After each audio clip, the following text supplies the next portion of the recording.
This is just for your concern, guys. This session is being recorded, and obviously we will share it with each one of you, right? So, okay, guys. First of all, let me tell you one thing, that how we are going to begin with this particular session.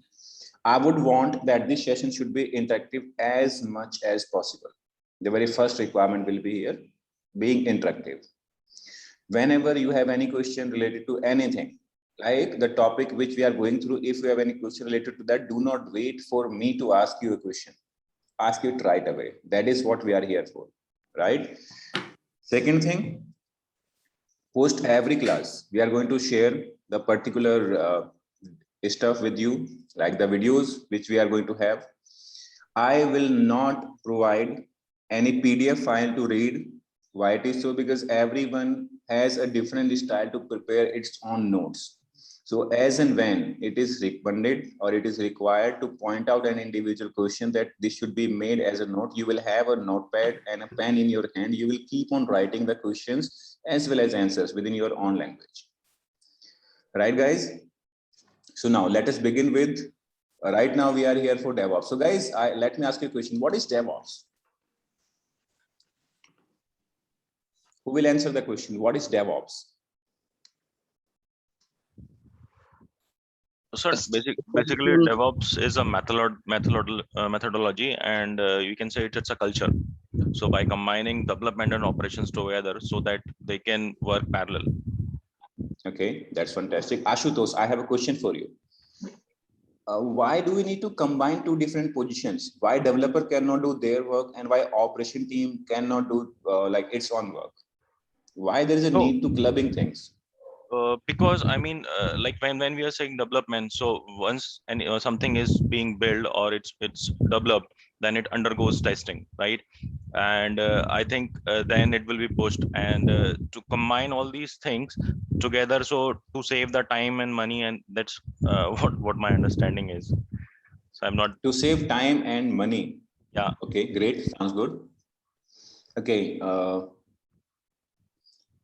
Any other one who would like to like, what is the requirement of DevOps? Because obviously when we are going through DevOps interview preparation, so my understanding here is that at least basic understanding of the tools which are used usually in DevOps, we already know. If we do not know, not to worry about. I'll tell you that how to start studying about those tools, and which is the area where we need to focus more and more, right? So these are the things definitely we are going to discuss. Now, okay, anyone who would like to throw some light on like what is the requirement of DevOps? Suresh.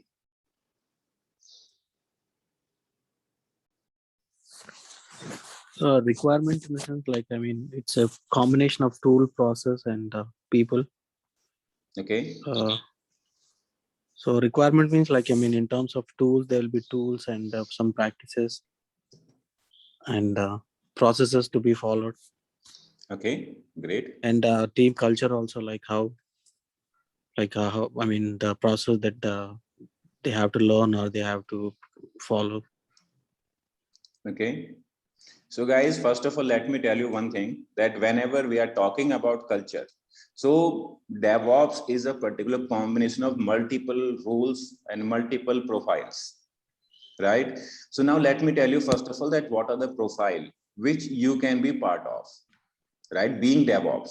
Why it is so? If you are working with a small organization, maybe where 10 to 20 people, maybe 30, 50, or maybe 100 guys are working, then you will be a fully stack DevOps. Fully DevOps, you will be there only. But if you talk about like you are being part of HCL, maybe Infosec, maybe Infosys, maybe some other organization, maybe Accenture, TCS, Wipro. So over there, chances are there that your role will be very, very limited. Chances are there that your role will be very, very limited, right? But over here, what we are going to prepare here is as a full stack DevOps, as a full DevOps. The very first role which you can assume, that is going to be Linux admin. So guys, Linux admin is going to be very first role. As you are thinking of DevOps, so guys, you will have to be ready to become a Linux admin first. Why it is so? All the tools, whatever are used in DevOps, we will discuss about tools as well, but keep this thing in mind. All the tools, whatever are going to be used inside DevOps, these are on the top of Linux itself. I'm not saying that 100%, but up to 99 to like 95 to 99% tools are readily available on Linux platform. But yes, there are a couple of tools which are paid, can be made available on Windows as well, right? But obviously, most of guys prefer to use DevOps on the top of Linux operating system. So the very first profile which you have here is, that is Linux admin, guys. Obviously, within coming sessions, we are going to discuss about roles and responsibility of individual profile. Because the very first question which HR usually asks to a candidate who is going to be interviewed, can you tell me about your roles and responsibility? This is very first question. So like sometimes we have to suffer that, okay, what to answer and what not to answer, right? What to say, because obviously the HR, maybe the particular technical person who is going to interview you, the person already has resume handy, right? And obviously the person must have gone through, that's why your resume is shortlisted as well. Then why do they ask? Because they would like to know a couple of things which you have already mentioned on the resume. So are you aware of those, that yes, it is your resume? They would like to like verify the same thing. And at least 10 to 15% of the particular component which you have not mentioned on your resume, you are going to explain for sure. Let us say, for example, you have not mentioned that you are responsible for setting up cron jobs in Linux operating system. So you need to ensure that during your interview, you are definitely going to say that, yes, you are responsible for setting up crons. I'm just talking about Linux admin role, nothing else, right? Maybe you have not defined in your resume that you are responsible for maybe some other process like disk management. You have not mentioned in resume. Just focus on that particular part, because rest of tools and technology the guys is already aware of. But over here we are going to tell those things as well which we have not mentioned on the resume, so that will add colors to your profile explanation, right guys? Yep. Because see, I have been part Yes, of sir. because see, I have been part of interview panel for more than 10 years now. I have been taking interviews of different candidates. I see personally that when we are interviewing candidates, they write a lot of things onto resume. They make their resume really, really classic. But at the time of, like, whenever we ask them, so they start saying, okay, it's been 3 years. Let us say if I talk about a candidate who has experience of 5 years, if I ask that person very basic thing, maybe Linux boot process, the person would say it's been long time, I have not worked on it. So guys, a person is never going to work on Linux boot process, but things has to be remembered by the person. Each and every component, whatever is defined on the top of a resume. So at the time of interview preparation, guys, you should be knowing A to Z of the things, whatever you have mentioned on the top of your resume. If you do not know any technology and maybe you have started learning about it, right? So just define on resume itself that you have basic understanding of it. For example, Python, right? So just define that you have basic understanding, like you can write small programs to automate operating system level tasks, right? Maybe for disk cleanup, maybe for job scheduling, maybe for starting a process automatically, maybe for log rotation, anything, whatever you want, right? So as part of Linux admin, whatever you are going to be, whatever you do on daily basis, so at least 2 to 3 tasks there should be which you are not going to define on your resume, and you will have to ensure that during your like profile explanation, you will ensure to add those components within your profile, because no one is going to ask that why did you not mention these things within your resume. No one would ask that, but person will feel good that yes, even those things which you have not mentioned on the top of your resume, you are explaining those as well, right? Because see, during your interview or technical explanation, no one is going to listen that yes, do the things which you have defined on your resume and the things which you are telling. So the person is not going to compare both, right? So that is the first like mindset of a person who is going to take your interview, right guys? Are we clear on that? Yes, sir. Okay, next thing. Okay, so apart from Linux admin, what can you think of like cloud admin? I must not call it like AWS admin. I must be talking about cloud admin. So it could be any cloud, because majorly there are 3 clouds which are like really popular, like anything. First of all, that is going to be AWS, GCP, and the very next cloud is going to be here, Azure. right? So these three clouds are going to be, so whenever you become cloud admin, so guys, keep this thing in mind, be it is AWS, GCP or Azure, end of the day, you guys are going to be responsible to provision like infrastructure on the top of that cloud, right? So as and when you provision infrastructure, so being cloud admin, your responsibility will be to configure the servers as well. For example, you have created one EC2 machine on AWS, maybe one virtual machine on Google Cloud, right? Now the expectation of organization is going to be, for example, you are going to set up maybe one microservice. So the requirement of that organization is going to be in such a way that they would want you to configure maybe Java on it, right? Maybe the node basic installation on it. If they are planning to set this particular server as Apache or maybe Nginx as proxy server, then you should be knowing that how to install software on it. For example, that your DevOps team has maybe 5 to 7 engineers in the particular organization, then you should be knowing how to create users on the server, how to ensure that the user password will get expired every 3 months, because you will have to comply with the particular organization security process as well, right? So once you provision your EC2 machine on the top of AWS, GCP or Azure cloud, right, now your next work is going to be that you will have to ensure that user administration part you already know, because only with the help of Google Cloud, like provisioning Google instances, is not going to work out if you are thinking yourself as a DevOps. So yes, guys, if you are a true DevOps, then definitely Linux will be very basic component here, right? Moreover, when we are working on cloud computing environment, so there is no separate network team. So you will have to be ready to become network admin as well.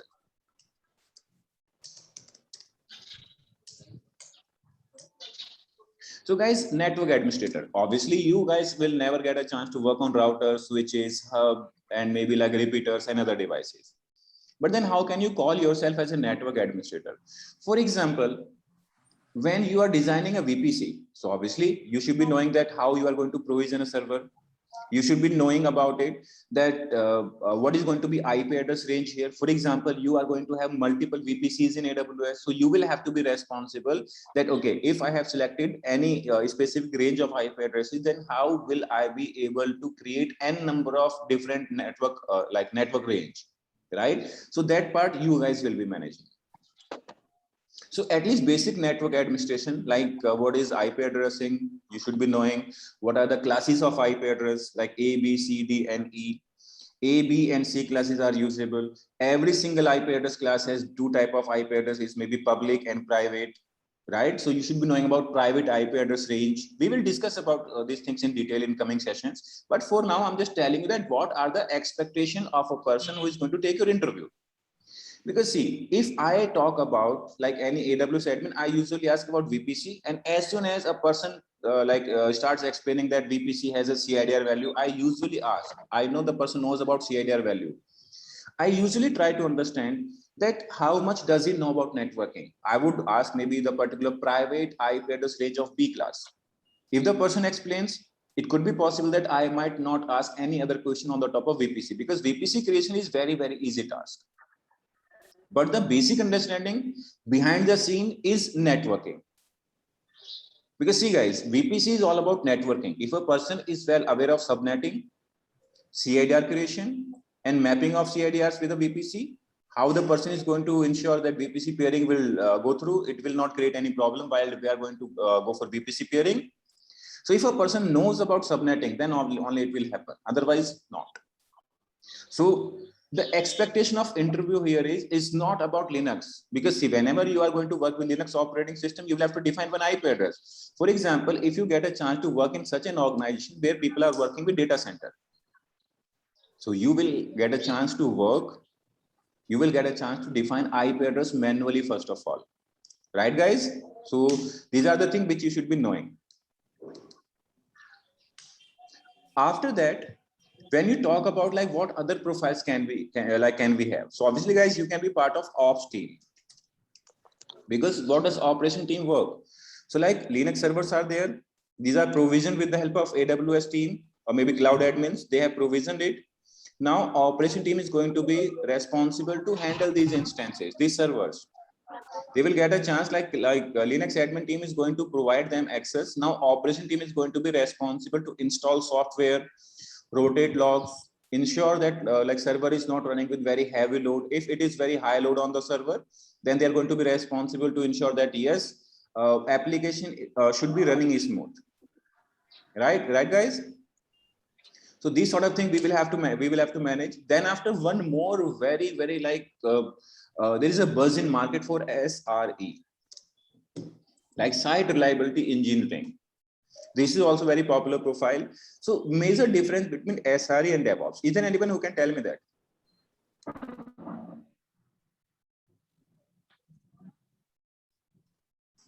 Yes, guys, anyone?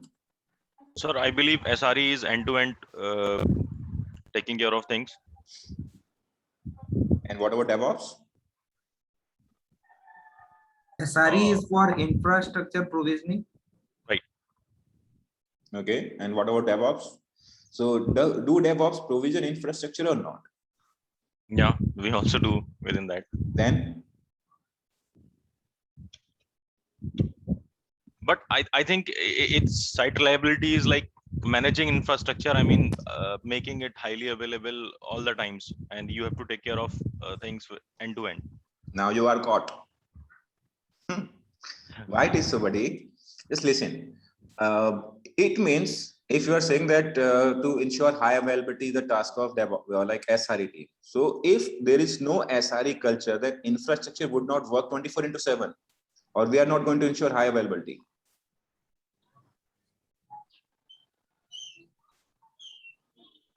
Sorry, I didn't get it. So I'm saying, let us say if SRE culture is not available in the organization, so will DevOps team ensure high availability, 24/7 availability of the infrastructure, like to ensure maximum availability of the software for the end users? This is the role of DevOps team, right? Then how DevOps is different from SRE? SR is the one who implements DevOps. Okay. Any other one? Anyone?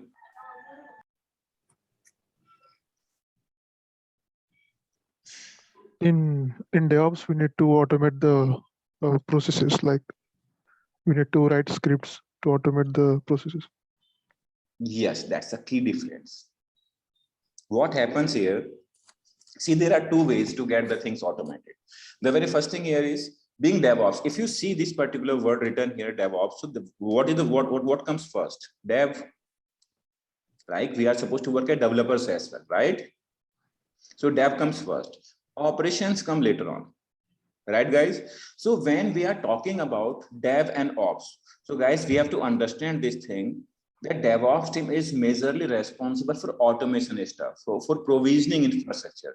But when let us say DevOps team has pushed the code to production environment, right? So we will talk about different environment, that like what different environments do we have. We are going to discuss that part as well. But right now, guys, we are discussing about dev. So DevOps team is going to be responsible majorly for automation part. Once automation is done, so if there is no SRE, let us assume there is no SRE culture. So now DevOps team is going to be responsible for deployment and post-deployment operation as well. For example, after deployment, if there is a bug in production, then they will be responsible for rollback. They will be responsible to ensure that there is no high load on like infrastructure. The response time post release is the same, or maybe is enhanced, right? These sort of things are going to be managed by our DevOps team only. But if we have SRE culture, for example, if we have SRE culture in our organization, then what is going to be? So post deployment activities, for example, to ensure high availability, because DevOps team has designed the particular part, but now SRE team is going to be responsible for production support. SRE team is majorly responsible for production support only. For example, if any developer needs help, the SRE team will provide. For example, like if any server is going down again and again, SRE team is going to be responsible for it. For example, if a server is running out of disk space, then SRE team is going to either automate or clean the logs manually, whatever they do, right? But yes, it is not recommended, or it is not written anywhere that SRE team cannot do automation. If they know, they can do it themselves. But yes, what happens in ideal scenario that SRE team will take help from the side of developers in order to automate things. SRE can take help from developers, not DevOps. I'm not talking about DevOps here. SRE team can take help from the side of developers in order to automate things. For example, they have multiple multiple dashboards. But right now, if they want that all the dashboards should be clubbed in one, so they can take help from developers in order to club that. Being DevOps, we can do it ourselves, but being SRE, we can take help from developers because we are majorly involved into operation activity rather than development of new tools. All the skills like Linux, cloud, network, operations, every single thing, SRE team should know. Only then a person can become SRE engineer if a person is well aware of Linux admin, cloud engineer, network operation stream activity. So if a person knows everything out of these, only then a person can become SRE. Moreover, SRE do not prefer to have NOC team separately. Let me tell you guys, SRE team does not prefer to have, especially the NOC team. Why it is so? Because they prefer to believe on the automation. So rather than believing that NOC engineers are going to monitor the that colorful dashboard, they believe that yes, there should be a tool using which we shall be getting notification. Okay, what does NOC team do? If there is high load, they will notify. If disk space is running out, they will notify. Right? So most of them, they are just working as notifier. So SRE team can opt a tool, maybe PagerDuty, maybe VictorOps, maybe like anything, Splunk or any other tool they can use in order to get notification, maybe on emails, maybe as SMS, maybe on Telegram, maybe they can get a call as well, right? So we are going to be discussing about these things, that how we are getting notification from different tools and from different technologies, right? And what are the tools and technology we are using in order to automate the NOC work. Finally, guys, we have one more team here, which is known as DevOps. So guys, I hope the particular difference is clear, that Linux admins are going to be responsible only for Linux operating system. Cloud admins will need to know AWS as well as Linux admin part. Network administrator is going to be a common responsibility of AWS as well as Linux admins. Operation team will be responsible once the infrastructure is provisioned for them. They will be responsible for log cleanup, running services smoothly, providing logs to developers and other activities. We will discuss in detail as well, right? NOC team is responsible only for monitoring stuff, or maybe if they are given sort of free hand, then they can be held responsible for first level of troubleshooting as well. For example, they can raise a ticket, they can assign the ticket to some team, and if they have some proper tooling, so maybe they can restart the service, they can clean up the logs, and after cleaning they will make a rule run book, and after that they will perform the stuff. If the issue is not getting resolved, they will notify others team. So yes guys, now you tell me that if you have any question here related to anything, whatever we have discussed, or do you have any, do you feel that the things which I'm telling is different and that of real world? So are we clear with the rules and responsibility section, like how many profiles are going to be there? It could be possible you applied as DevOps, but they are asking you to be part of the SRE team. So I hope that you should be knowing that what will be your roles and responsibility and how it is going to be different from DevOps. Any questions guys here? So sir, I think based on your experience now, I think there are a lot of tools, right? So how do you expect, how much the candidate has to know? Come again. Your question has the answer. These days DevOps, SRE, if someone asks SRE or someone asks DevOps, how should we make a resume? Okay, so first of all, guys, if you are more into automation, then you should be looking for DevOps part. For example, you know Python well. Kubernetes cannot be considered as automation tool, right? So if you know Python, if you know Bash shell, right? If you know Ansible, then you can think of that you are going to be part of DevOps team. Obviously, Jenkins is going to be such a common tool, whether SRE or whether DevOps, everyone has to know about it. But if you do not know a lot about automation, for example, Bash shell and Python is the particular thing which you do not know, which you do not prefer to work with, then you would prefer to be SRE.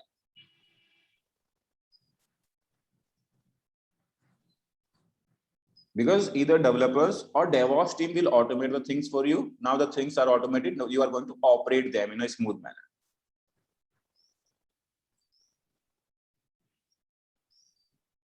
Yes, guys. Any other question? Anything?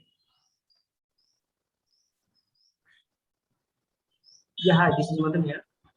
My question is here that just like I'm a Linux admin right now as a Okay. L3, okay, and I have little bit knowledge about like AWS, Okay. and I don't have much about. I'm not much about in like scripting part. Okay, Mhm. then I'm good in Linux, right? Okay, then then then it is okay that a DevOps engineer like whatever actually I'm little bit weak in scripting part.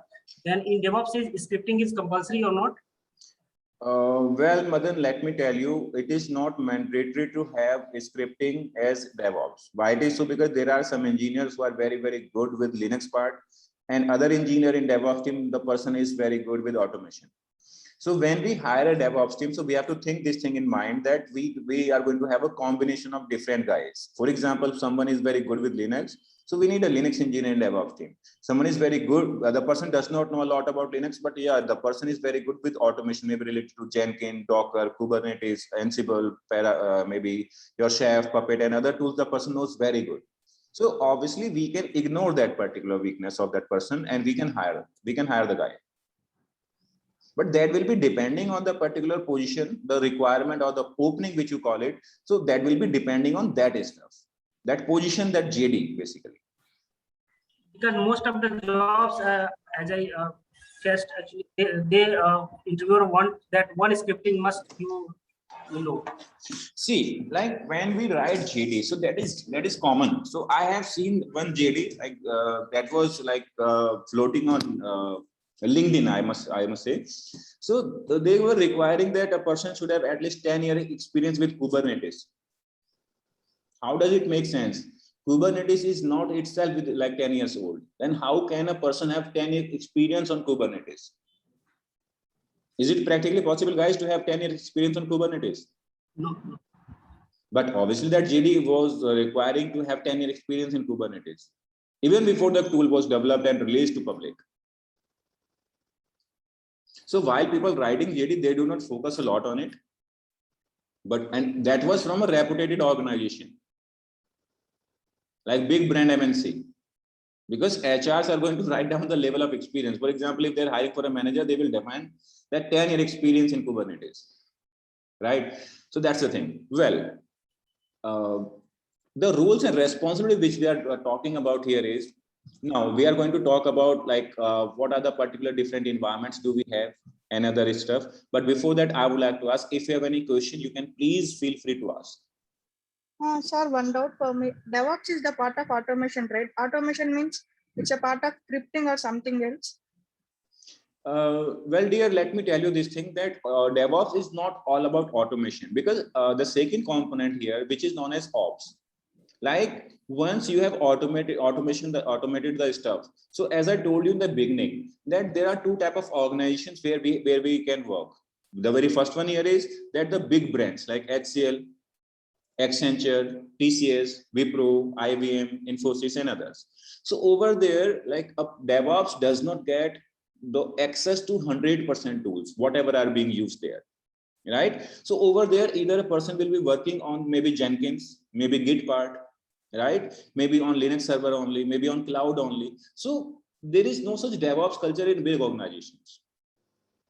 They are hiring guys as DevOps, they are offering them the role of DevOps, but end of the day, the person does not get a chance to work on all the tools. They have very limited and restricted access to limited tools only. Maybe a person who is working on automation will have access to Jenkins, Ansible, and maybe like Prometheus. Oh, sorry, not Prometheus. Let us say that Chef, right? Sir, But in that case, the person will be responsible either dev or as ops. But if you talk about a small organization, so only automation is not going to be job of a DevOps engineer. First of all, the person will automate. After that, person will manage that. Post-production activities has to be performed by DevOps team itself. No, one doubt I'm having. Actually, I faced one question in my interview. Okay. I have an access for Jenkins and Git in my current project. Okay. I'm not able to create the jobs at there, but they're asking that how you are going to create, what are the stuffs you are going to do that. These are the part of completing in DevOps. Yes, actually. So if you have access to Jenkins, so Jenkins has role-based and obviously strategy-based access. So maybe you can have access to existing job, you can modify an existing job. Yes, So I'm that- having a modification only. Yes, yes, yes. So that means that you have very limited access to Jenkins. So in that case, you cannot call yourself as a 100% DevOps. You cannot call yourself as a like full DevOps. Why it is so? Because you have very limited access. That guy who has access to provide you and maybe your teammates, maybe your colleagues access on Jenkins, like who will be managing what, that person is actually working as a DevOps there. Right now, you can call yourself as a Jenkins administrator. Why it is so? You have access to modify a single job. Maybe let us say if you need to modify the destination IP address where you are going to deploy the things, maybe if there are some variables which you need to add or maybe which you need to modify, so you can do that. So right now you are working as a Jenkins and Git administrator rather than as a DevOps. A DevOps has full access onto the infrastructure. Like creating jobs, how to handle it, those things under. Yes, these things comes under DevOps. And the foremost, the thing which we should be knowing about DevOps, so like how we are going to design the particular Jenkins job. For example, what is going to be flow? For example, that you might have seen on Jenkins dashboard, there are multiple flows, like there are multiple stages, right? Like first of all, we are cleaning up the repository. Then after we are workspace, we are cleaning up. Then after we are cloning the code. Then after we are running build. Then after we are pushing the artifact to artifact repository. Then after we are going to copy we are going to copy the source code to different servers. Right, so whatever the steps are going to be part of it, and after deployment, let us say we need to run some maybe UI path or maybe some least years or maybe any sort of automation test suite in order to ensure that post deployment things are working very fine. Right, let us say if anything goes wrong, then DevOps team is going to be responsible to write some rollback steps as well. Right, so these are the tasks of DevOps team. We are the part of the change management team also. Or... So no, change management team is something different. Change management team is there only to verify the changes what are going on. For example, you raise a change as a developer or maybe as a QA engineer, you raise some changes. Now QA team is going to be change management team is going to be responsible that all the approvals are in place. For example, first of all, they would look for that QA team has signed off. Then after business team's approval is there, UAT approval is there, security sign off is there. Maybe like B2O, business to operation delivery has been done. There is a particular process known as B2O, business to operation, like why we are going to make changes, what are the changes we are going to make. Developer will inform to operation team that these are the changes which have been made, because see, being DevOps, we are not developers. We are automating things from the side of infrastructure, but we are not doing any changes in the code base, right? So being DevOps, we have a process known as B2O, business to operation. Developer will inform operation team that okay, these are the changes which we have made in our log format, right? What are the particular dependencies has been removed or dependency has been added, these sort of information. So obviously operation team approval will be required there. Then after there is a process which is known as TechOps approval. The like tech team is well aware of the information. Every sort of approval, change management is going to verify. Only then they will approve the change, that yes, you can push the changes to production. Now we should be knowing about different type of changes as well. Let us say if it is going to be a like normal change, that today we are going to raise a change and after 3 days we have a plan to push it to production, or maybe like tomorrow we are going to push it to production. It could be urgent change. For example, like production servers are end users are facing some sort of issues. Maybe they are not able to load their complete profile. Let us say if we talk about Facebook, so a user is not allowed to change the profile picture, right? Let us say user is not allowed to delete its own stories, these sort of thing. So this is known as production issues. So you can send an urgent change. One more thing is here. So for sending an urgent change, you need all the process, all the things in place. All the things in the sense like all the approvals you should have before sending to production environment. But obviously, like your business head approval, your senior technical person's approval, maybe CTO or CIO, whosoever is working in your organization, you will need additional approval from the person side as well to send the change in the same day. But let us say production is down, nothing is working. In that case, you can send emergency change. You will raise an incident. You will send code to production, and after that, you will arrange all the approvals within next 24 hours. So, are we clear with that? Yes, sir, I'm clear. We are the part of infrastructure changes like patching activities, those things also. Yes. So, like if, as I told you earlier as well, that if we are working in such an organization, let us say if we are a small team, we are a team of 100 guys, maybe developers, operations, sales, and every team is out of these 100 guys. So in that case, whether it is your patch management, your change management, everything we have to follow.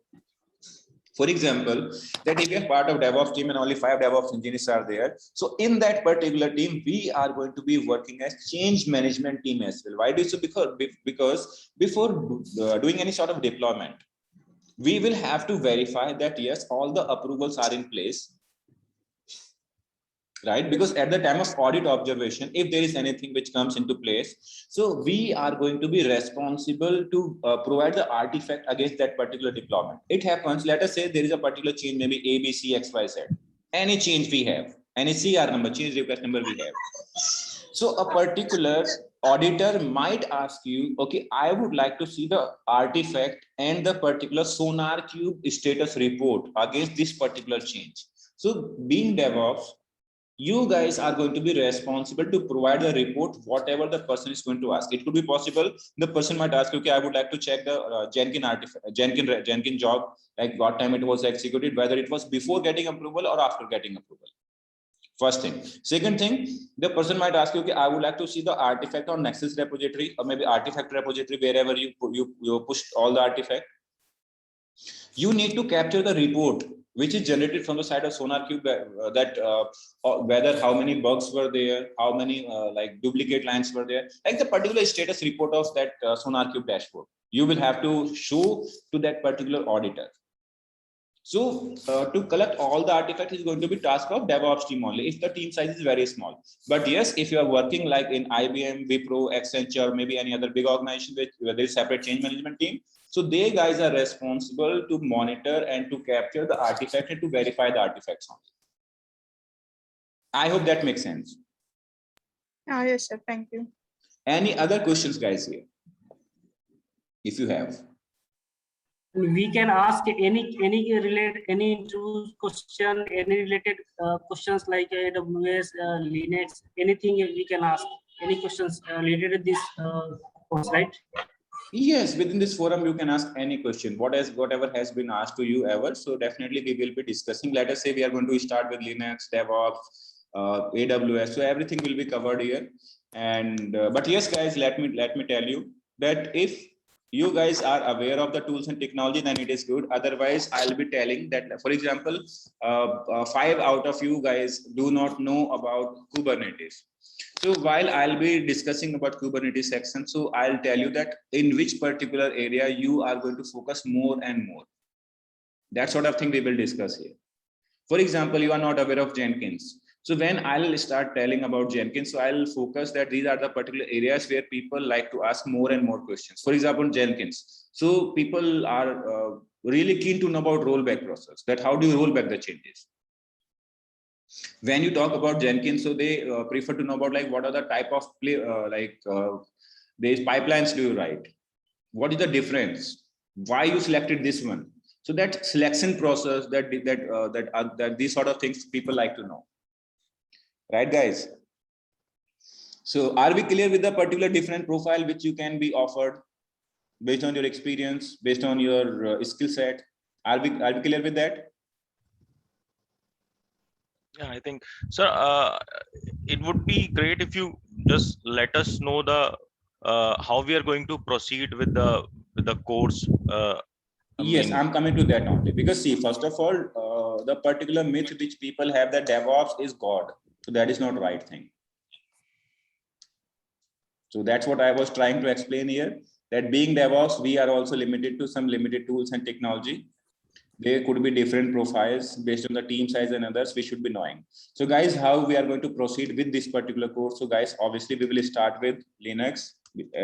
Obviously, I'm not going to teach you 100% Linux here, but the major components like file permission, user administration, disk management, user access, like user management sort of things, like major component, like what are the main command do we use in order to check Linux operating system, how it is performing. So these sort of things we will discuss about Linux. Right after this, guys, we are going to talk about cloud, and obviously we are going to cover here AWS only. So we will talk about major component of AWS. Obviously we will not be doing 100% practicals here, but yes, the major discussion point we will try to cover here, such as like EC2 machine. I'll tell you about EC2 machine, like S3. So what are the expectations of interviewer, maybe from the side of security point of view, like from replication point of view, for individual object, cost optimization. So these sort of things we are going to discuss here. Right. Then after AWS, we will cover here Git, because obviously Git is such a tool. Be it is like SRE, be it is DevOps, be it is operation engineer. So Git is such a tool which you should be knowing, because sometime being operation engineer as well, you will have to clone from Git. So like, how do you clone? Cloning is better approach, or like pulling, fetching the data from Git remote repository. So these sort of thing we will cover here. Right. Like Git we will cover up to like a good extent. Then after Jenkins.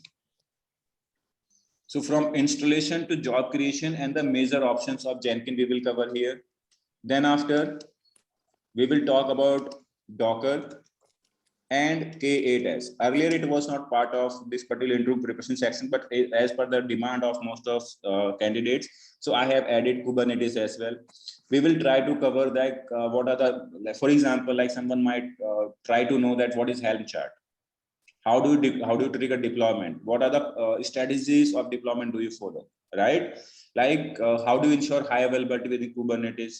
For example, for security purpose, where do you install certificates? Like couple of other components of Kubernetes, someone try to know. For example, what is static pod, right? What is init container? How do you write deployment file?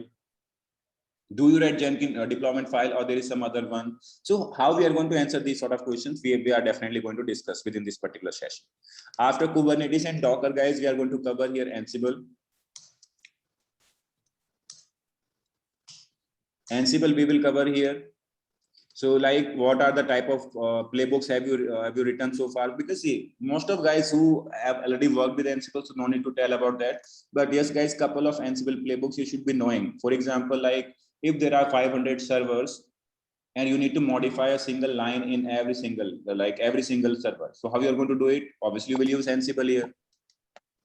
So what module do you use here? Maybe that is like you are going to write a shell script. After that, you will modify it. You are going to write an Ansible playbook. So within Ansible playbook, what module have you used? Why did you use this module only? Right? That sort of thing we are going to discuss here. After that, we will discuss one web server. That is going to be Apache. Apache web server we are going to discuss here. Being DevOps, you should be knowing any of the database or maybe any of the monitoring tools. So we will discuss about Prometheus. So we will discuss about Prometheus, like what are the expectation of a particular person during interview. Maybe like what are the type of exporter have you used so far? Does it work on pull or push mechanism? Right. So let us say by default Prometheus provides only 15 days data within its own database, which is time series database. So let us say that if I want to store like metrics of last 3 months, so how we are going to do it, right, guys? So these sort of things will be discussed during interview. So we should be knowing about it, right? Then after, any of the database. So like obviously, guys, we will discuss about MySQL here, like how to take backup. Moreover, how to like set up MySQL master slave replication. These sort of things we are going to discuss. What is the particular mechanism based on which like MySQL works, MySQL replication works. These sort of things we are going to discuss here. And finally, the ELK stack, Elasticsearch, Log Station, Kibana. These are the things, guys, which we are going to cover during these sessions. So we will go topic by topic. And before that, guys, I will tell you here one more thing, like end-to-end infrastructure flow, the diagram, how the, because see, Sometime a person might ask you during interview, okay, can you tell me the flow of your production infrastructure diagram? So obviously from DNS to a database, from DNS to database, how does your traffic flow in real production environment? That thing definitely I will tell you guys, and obviously we are going to start tomorrow. We are going to start from that session only. So yes, buddy. So the question which you had, I hope that I answered the question, right? Yeah. Terraform. But guys, obviously I feel very good and bad as well in the same time. At least basic understanding of these tools you should be knowing. For example, if we are going to talk about AWS, so at least basic things you should be knowing, like what is EC2. When I talk about like these are the new features in EC2, you can easily grab only then if you know about EC2. For example, if I talk about like MySQL master and slave setup and replication, so guys, you should be knowing about it. Like how does MySQL master, what is master, what is slave, right? So let us say we have to talk about load balancing within master slave. So you should be knowing about load balancer part as well. For example, if I talk about Prometheus, so obviously like Grafana and Kibana gets integrated with Prometheus in order to visualize the data. That sort of thing you should be knowing. Advanced part, interviewer expectation, these sort of things definitely I will cover here. But my expectation here is at least basic things you should be knowing of it. Right, guys? Because see, sometime what happened, there was a particular candidate, obviously he was going through these sort of sessions, and someone asked him a question. And question was really, really fantastic. That where do you work on these tools? Where do you work on these tools? The person was going through like these sessions only, and the person said that on SIT environment only. The person cleared the interview. Everything went very well, but only one statement of that person's put him out of the selection list. Why did so? The person said that I work on SIT environment. Now, when we talk about this statement that what is SIT environment, so guys, let me bring this also into your notice. There are different type of environment where we have to work. So being DevOps guys, what is our role and responsibility? Where do we work? So these sort of things we are going to discuss in a nutshell. So guys, the very first environment here is, and even the particular definition of this environment are based on two different types. First of all, we have like segregation of this environment based on network. And second segregation we have based on utilization. So guys, do you understand what is different between network segregation and utilization?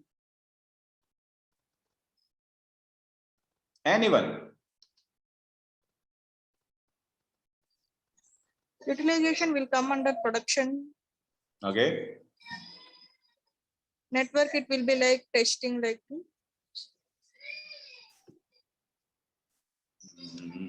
Well tried. I appreciate it. Alok, what do you think?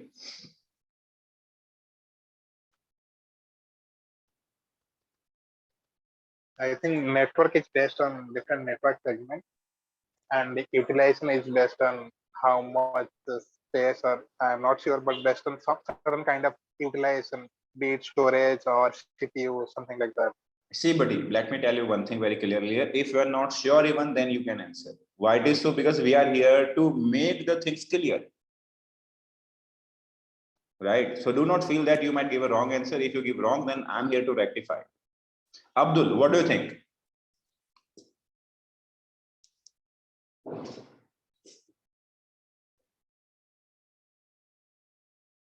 Okay, any other one? Open forum.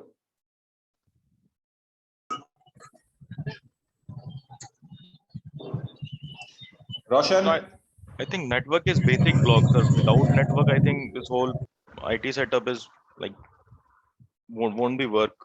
And when we talk about utilization, so it in the sense of resources. Okay, let me tell you. So first of all, let's talk about network segment. Like how do we define that this is like based on network, how do we define a network? So first of all, it is known as DMZ, demilitarized zone. So what does it mean? So whenever, let us say we have a cloud, right? And let us consider that this is our data center. This is going to be end user.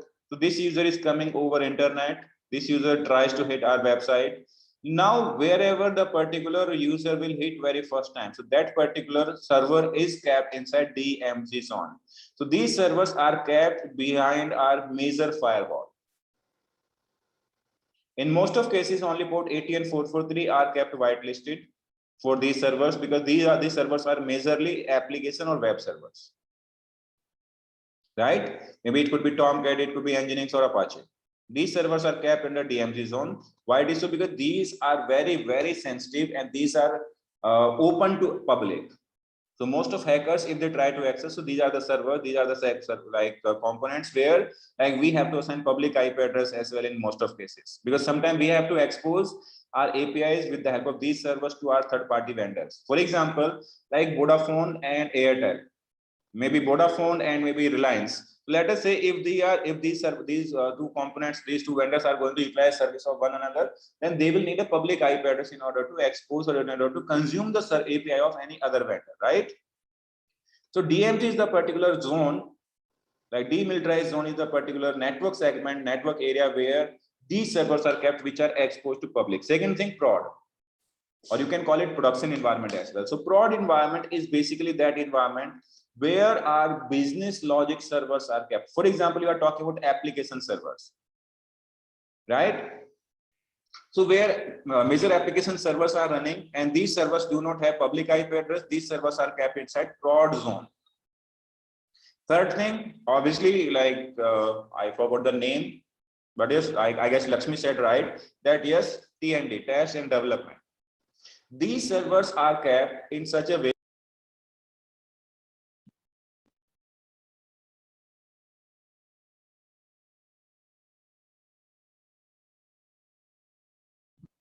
I'm so sorry, guys. There was electricity cut, and due to which like router got restarted. Guys, can you see my screen now? Yeah. Yes. Okay, I'm so sorry for that particular inconvenience. Okay. So yes, guys. So we were talking about prod zone. I guess like we were clear with prod zone before like I went offline. Let me explain it again. So guys, the particular servers where we deploy our application, where our business logic is written, basically. Business logic in the sense, for example, that whenever we log into Flipkart, let me tell you here.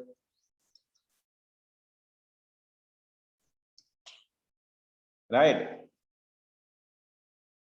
So, okay, let us say that I would like to purchase any of the particular component from here. For example, I would like to purchase these shoes. So I clicked on one, but if you see here, a lot of pair of shoes are available, right? If you see, I have yet not logged in here, but what I can do here is if I select any pair of shoes, what would happen here? Flipkart will allow me to add to cart. Flipkart will allow me, let us say if I select any pair of like any number, so I will be allowed to add to cart, going to cart. Right now, this is a business logic of Flipkart. And what is the logic here, guys? Flipkart allows its user to add the component to cart before logging in even. When you will hit on place order, then it will ask you to log in. Right, so this is business logic. So where these things are taking place, these things are taking place on the top of your application servers, and these application servers are kept inside your prod zone. Now T&D, obviously, as the name suggests, as the name says, that these are used especially for testing and development. So whenever you have you have non-production servers, so these are kept in different zone, and there is no connectivity between production and DMZ zone. Moreover, we have private zone as well, although this is not based on network, but yes, we have database servers as well. So even database servers and application server both are kept inside your DB zone only, your prod zone only, right? You can keep it an example like application and database servers are kept inside prod zone. Your web servers like Apache,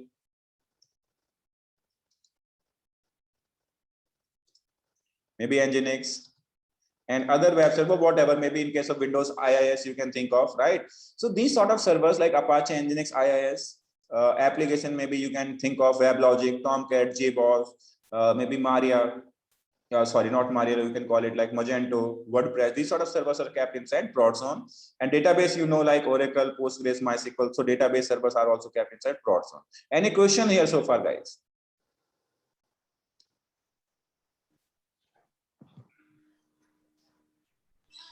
Hello. Yes, guys. Yes, buddy. Yeah, can I ask do you have other course like a detailed DevOps course? Like this course is approaching towards the interview point of view, right? Right. So we have other batches as well. We are going to start. Okay. Okay. Yes. So, okay. In order to talk about like what other environment based on utilization we have, so like let us discuss. Based on utilization, also we have different type of segment. Okay, based on utilization, first of all, we have here prod, like the particular servers which are usually serving the traffic to our end users. Then after we have pre-prod. Before sending our actual code to production environment, database remains same, and the particular web servers and application servers, they are very, very limited servers, and only internal users. Internal users means like the guys who are working for the organization have access to these servers. So that is known as pre-prod server. After that, we have UAT environment. UAT means user acceptance test. What does it mean? For example, why do developers develop the code? Because they get a requirement from someone. Who is that team? Obviously, that is going to be business team. Right, guys? So when business team gives the requirement, and after like getting all the requirements fulfilled, when everything goes well, so after that, whenever they are trying to give a sign off, so they need that code to be deployed somewhere in order to verify the changes, right? So wherever our business team verifies the changes, that environment is known as UAT, like user acceptance test. After that, we have another environment which is known as SIT, like system integration test. What happens here? For example, earlier our microservices were running with Java 7. Right now we are planning to upgrade it to Java 8. Right, guys? So in that particular scenario, we have to deploy the code before sending to production on this type of servers. Obviously, these are set of servers only. This is known as SIT environment, system integration test. Aside to this, guys, we have other type of servers as well, which is known as QA, like quality assurance team, like all the test engineers work here. And finally, we have dev environment. So this is for developers, this is for QAs, like quality engineers. We have SIT, this is used for like production team, or you can call that tech team, like production support team. Ops team uses these servers, DevOps team uses these servers. This is for business, and this is for production environment, and this is finally for production. So are we clear with the environment, guys?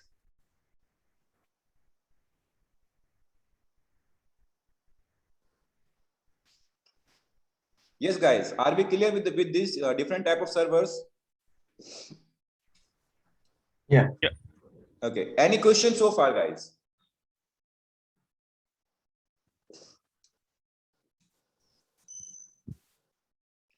Okay, let me tell you one more thing here, guys. Sometime you might hear some different naming convention here, such as you might hear alpha,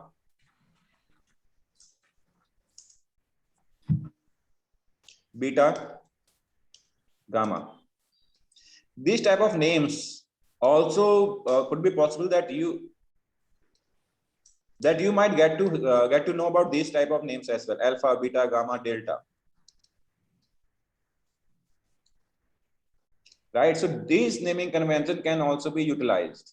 Why it is so? Alpha can be equal to your dev, beta can be equal to your QA, gamma can be equal to your pre-prod, delta can be equal to your UAT environment, and finally you will have prod.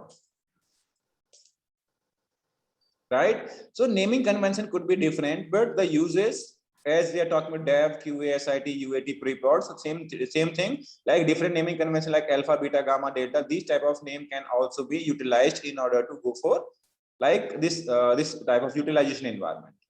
Guys, any questions so far? Small question here. Please. Like when some external traffic comes and it hits the network segment of the Apache or Nginx. Okay. So that will be, say for example, UAT. So it will be based on again on the network segment division, or for different environment, maybe UAT prod, it will be different. Okay, so yes, very nice question you asked actually. So what happens here whenever traffic is going to come from internet? So obviously we will have to define the URLs, because when we are talking about maybe production URLs, for example, there is a particular website known as burger.com. The website name here is, let us define here, burger.com. Right. So when we have burger.com here, so there will be different environments. Maybe for development environment, you will have a different URL, maybe dev.burger.com. For SIT, like sit.burger.com. For UAT, like uat.burger.com. And so on and so forth. And for production environment, obviously you have this particular burger.com, right? So based on these different URLs, you will define that if request is coming for dev.burger.com, it will go within this environment. There will be separate segment of servers. If it is for SIT, it will go to different set of servers. If it is UAT, it will go to different set of servers. So for different URL, there will be a different environment mapped against each URL. So does that answer your question? Yeah, I mean, that point I got it. Based on the DNS, it will map to the particular environment and IP. But what I'm trying to understand is, it will be under the same network segment. Maybe. No. As I told you, this will be under TND. TND means test and development environment will have every other environment rather than prod and pre-prod. Okay. This test and development segment, it is going to be different network segment. So test and development segment will contain all UAT, SIT, QA, and dev servers. Got it. Thank you. It cannot be part of prod or DMZ. Yes, it can be possible that within UAT we might have prod server, like prod like segment we can define where no internet is connected, no internet connectivity is available. We might have some servers which are equal to DMZ, because we might need to accept traffic from internet directly to this environment. So this type of network can be replicated here. Like we might have some servers where internet access is available. We might have some server where no internet access is available. But yes, we will have to understand this thing too, that it can replicate the same network, but it will not be part of same network segment. TND zone is going to have UAT, SIT, QA, and dev servers. Are we clear with that? Yes, thank you. Yes. Any other question, guys? This is your time now.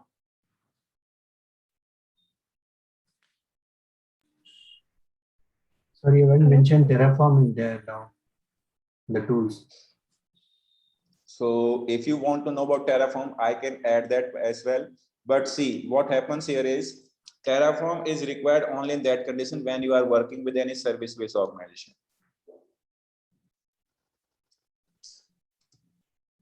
For example, if you are working with a product-based organization, then this tool is not required. Why it is so? Because once the infrastructure is provisioned, that is not going to be modified. And Terraform is basically used to provision the infrastructure. So you can easily say, like, we are working in a product-based organization where Terraform is not the use case.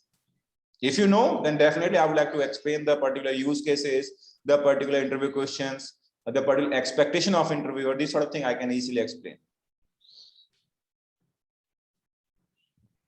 So how we are going to divide the timelines for these topics?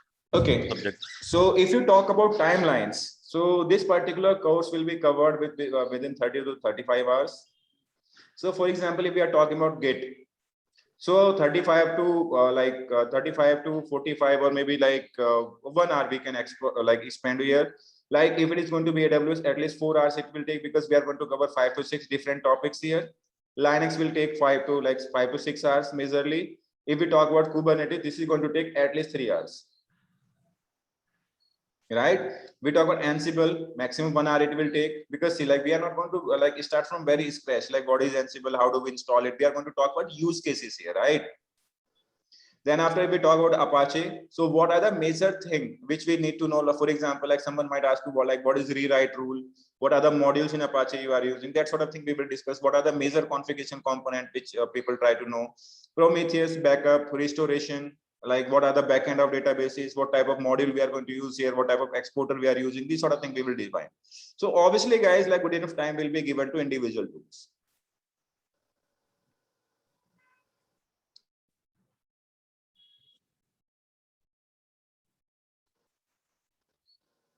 Are we clear with that, guys? Yes, sir. So see, like obviously it is not like hard and fast. If someone has any query on Git and like 1 hour is completed, so I would definitely not say like it is 1 hour, I'm not going to answer the query. So like it can be 40 hours as well, it can be 38 hours as well, it can 30 hours as well, right? So that will be depending on the type of discussion. The more interactive you would like to make it, I have no questions at all. I have no problems. And in fact, I usually like the sessions which are interactive. So I would want you guys to ask more and more questions.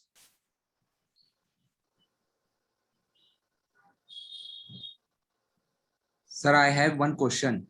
Please go ahead. Sir, I am in non-IT background. So, sir, if I am going in any interview, they ask me, tell me your project. I'll tell you that in which project you are working. Okay, sir. One more thing, Bhupendra. So this is really good. This is really good and amazing feeling, which gives you motivation as well, right? That being from non-IT background and you are trying to be into IT, right? So you will have to work a little extra. You will have to work a little hard. But yes, it can never be an obstacle that if you are coming from a non-IT background, then you can definitely not be part of IT team. Yes, sir. If someone is asking, will you provide us some links or other study material to help us prepare? Maybe at end of the course. Yes, definitely, as and when required. I will keep on sharing the particular blogs which I use for my preparations. I will keep on, for example, someone was asking about scripting. So tldp.org. This is a particular website where I studied shell scripting before like a couple of years. So as and when required, guys, I will keep on sharing the links. So as and when you want, I will definitely like to share the links. For example, if you need to know about anything and you would like me to share the particular links which I follow for my preparation, because see, it is not anything which I learned by heart from my childhood. Obviously, I also follow some sort of links, some sort of like blogs I prefer to read. So I will keep on sharing this sort of information with you as and when like throughout the sessions. So need not to worry about that. Yes, guys, any other question you have? Hello? Yes. Yeah, actually, what will be the duration of the complete course? So see, like it is going to take like 30 to 45 days. Why do we have buffer here? Because see, currently I'm also associated with one organization. I have full-time job as well. So it might be possible that there might not be a class any day. So that's why we take this buffer. Otherwise, like within like as we are going to take 1.5 hour every day, it is going to be 5 days in a week. So definitely we will cover good enough course within 1 month only. But yes, we take buffer as well. So maximum 45 days you can consider it to be. Okay. So if we do the course, like how many years of experience we can show in our resume? So see, if you go through this course, and obviously if you try to put some extra effort, like the particular way which we are telling, and you are preparing as per that, so you can easily show 5 to 7 years of like experience on your resume, and you will easily be able to prove that. But this particular term and condition does not apply for those candidates who have hardly 3 years and they passed out their maybe engineering before 3 years only. So obviously it is not going to be the case for them. But yes, 5 to 7 years experience, you can easily use it. And yes, like it is going to be a weekday class, Monday to Friday, same time.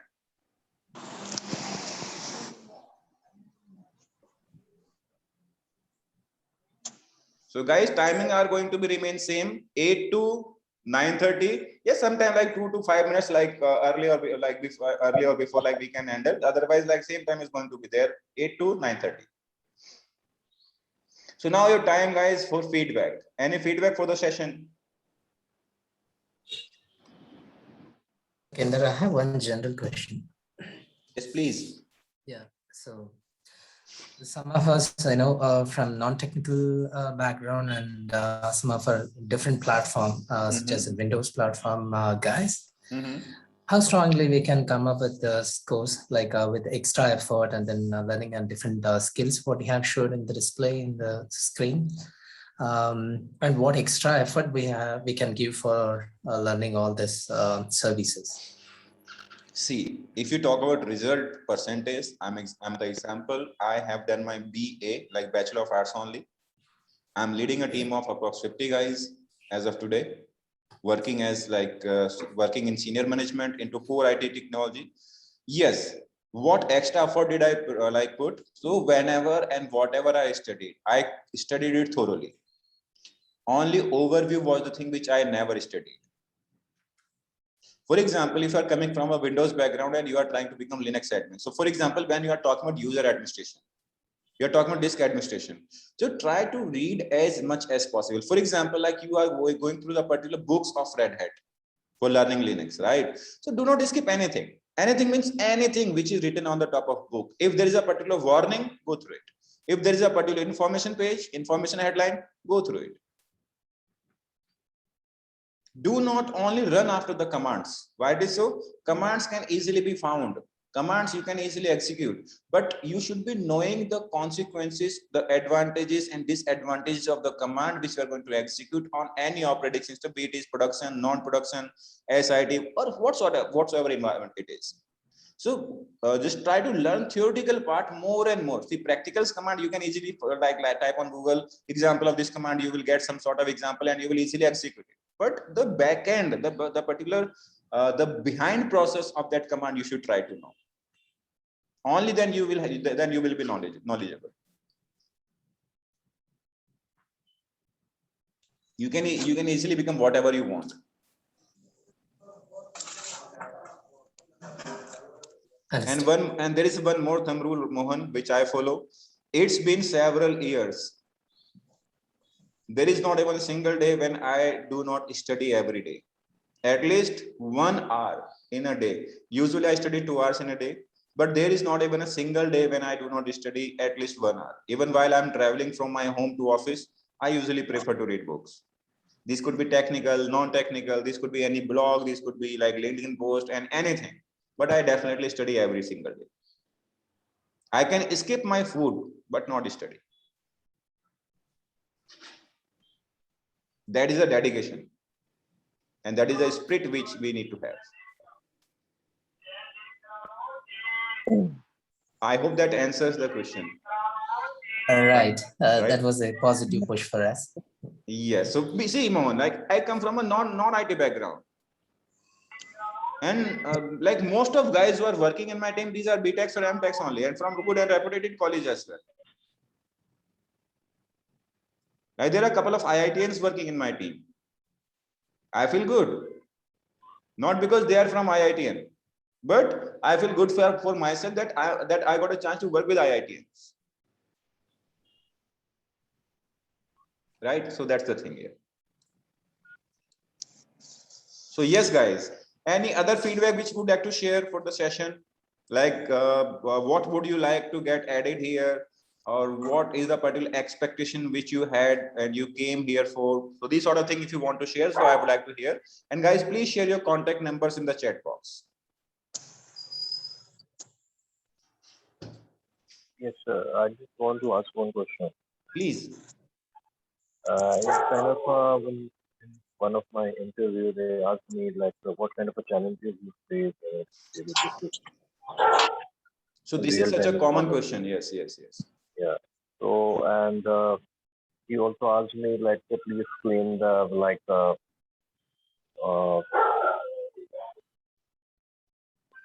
security sketches, basically what kind of how you analyze the security sketches and how you control or to track some kind of activity for a user in the organization. The person might be trying to know about IDS, IPS, right? Yes, yes. Not a problem. So when we will discuss this thing tomorrow during infrastructure diagram explanation, so at that time, definitely I'll explain these things.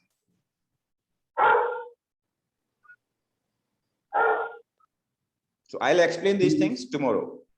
So Because- during these sessions, like if you have questions, like can we send it to you in chat? Yes, definitely. Okay. You can definitely send me the particular topics in chat box. Maybe you can WhatsApp. So like most of the time what happens during day, like I do not get time, but during next session, definitely we can open the chat, that group, and we can discuss that. Yeah, the main reason for me to attend is like, I mean, in let's say cloud, there are vast topics. So some of the topics you may not have touched. So I think those kind of questions or a workflow or a day-to-day responsibility is something we are expecting from this session. Yeah, sure. I will definitely explain. So see guys, we are here only for these sort of things. So the particular questions which you usually do not get on the top of that thing which I call it like internet, or maybe even server GAN sessions, you might have gone through a couple of sessions there. So there might be some question which you might have, but I was not able to respond there. So these are the things which we are going to go through here. Right, guys? Yes, sir.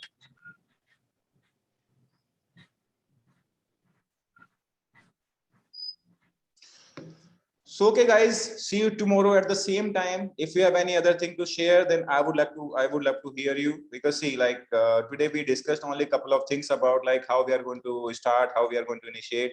And guys, if you want, I can share this particular thing with you within that particular batch. Like as you will have some idea about like what is prod, what is non-prod, what are the profiles you can expect here, right? So this sort of thing I can share with you.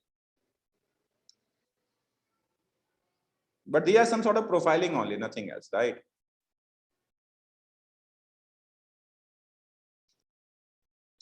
So should I share, guys, this thing with you, or like you are happy with it only?